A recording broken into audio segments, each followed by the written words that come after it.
lovely people, this is Frida Futura. I'm a future scientist, game designer and the inventor of Scenona Cards. And the most asked question about my future personas is, okay, these look awesome, but what can I do with them? And in these videos, I want to show you, mainly facilitators, how you can work with the Scenona Cards and especially how you can work with Scenona Cards online, for example, Miro.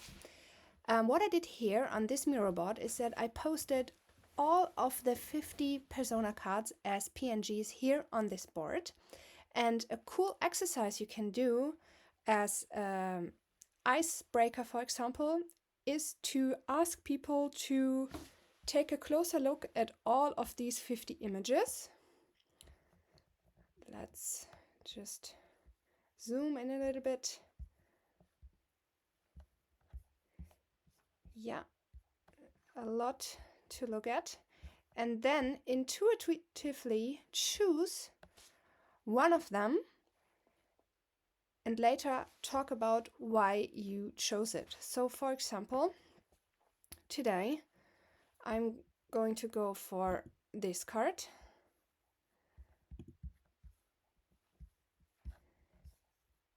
And I chose it because today it's Monday and I'm feeling a little bit stressed out starting work again after a week of holidays.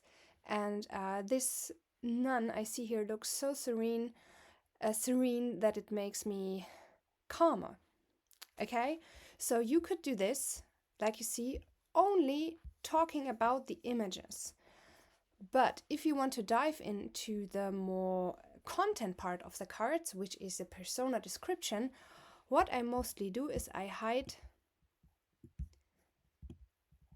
the text card beneath the images,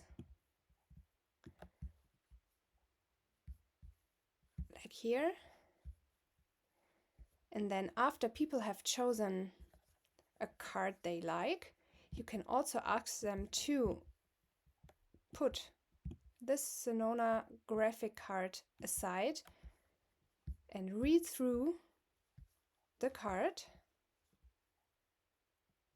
and then afterwards talk about the persona they just stepped into.